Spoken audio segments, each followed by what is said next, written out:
Actress Nayanthara and Vignesh Sivan இவங்க ரெண்டு பேருமே மேரேஜ்க்கு அப்புறமா அதிகமா கோவிலுக்கு போறத வழக்கமா வச்சிருக்காங்க. ஸ்பெஷலா ஏதாவது முக்கியமான ஈவெண்டா இருந்தாலோ அல்லது புதுசா படம் ரிலீஸ், படத்தோட பூஜை அப்படின்னு எது பண்றதா இருந்தாலுமே கோவிலுக்கு போயிட்டு சாமி தரிசனம் பண்ணிட்டு தான் ஸ்டார்ட் பண்ணுவாங்க. ரீசெண்டா தான் தன்னோட ட்வின் பாய் பேபிஸ் எடுத்துட்டு பழனியில சாமி தரிசனம் பண்றதுக்காக போயிருந்தாங்க. அதை தொடர்ந்து திருப்பதி கோவிலுக்கும் சாமி தரிசனம் பண்றதுக்காக போயிருந்தாங்க. இந்த நிலையில நயன்தாரா அண்ட் விக்னேஷ் சிவனோட ரவுடி பிக்சர் சார்பா டிசம்பர் 18ஆம் தேதி அவங்களோட புது படமான LIK படம் ரிலீஸ் ஆக இருக்கு.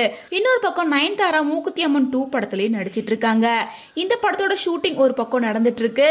அது மட்டும் இல்லாம நயன்தாராவோட நடிப்புல புதுசா ஒரு படம் ரிலீஸ் ஆக இருக்கு. அந்த படத்துல கவினுக்கு ஜோடியா தான் நடிக்கிறாங்க. அந்த படத்தோட டைட்டில் கூட ஹாய் அப்படின்னு கொஞ்ச நாளைக்கு முன்னாடி தான் ரிலீஸ் பண்ணிருந்தாங்க. இந்த நிலையில மத்திய பிரதேச மாநிலம் உஜ்ஜைன்ல இருக்க மகா காலகேஸ்வரர் கோவிலுக்கு விக்னேஷ் சிவன், நயன்தாரா அண்ட் ஆக்ட்ரஸ் ஸ்ரீலீலா அப்படின்னு சொல்லிட்டு 3 பேருமே போயிருக்காங்க. அங்க போயிட்டு நந்தி சிலைக்கு அபிஷேகம் பண்ணி முடிச்சிருக்காங்க. அதை தொடர்ந்து நந்தி காதுல சில விஷயங்களையும் பேசியிருக்காங்க.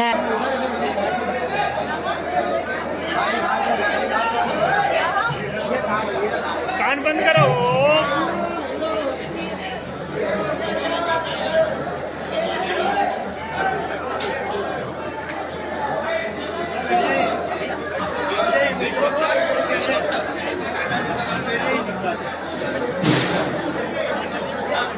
சோ ஏதாவது வேண்டுதல் இருந்தா நந்தி காதுல நடக்கும்னு சொல்லுவாங்க இல்லையா?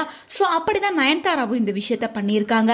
பூஜையெல்லாம் முடிச்சிட்டு வரும்போது கோவில் சார்பா இவங்களுக்கு மரியாதை செலுத்துற மாதிரி நயன்தாரா, விக்னேஷ் சிவன் 2 பேத்துக்கும் ஜோடியா சால்வே அணிவிச்சிருக்காங்க.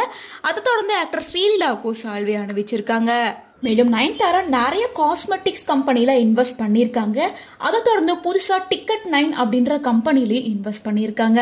சோ அவங்க ஸ்டார்ட் பண்ணிருக்க எல்லா பிசினஸும் நல்லபடியா போகணும் அப்படிங்கறதுக்காகவும் அவங்க ப்ரொடக்ஷன்ல வர எல்லா மூவிஸும் சக்சஸ்ஃபுல்லா அமையணும் அப்படிங்கறதுக்காகவும் தான் இந்த ஸ்பெஷல் பூஜையை நடத்தியிருக்காங்க.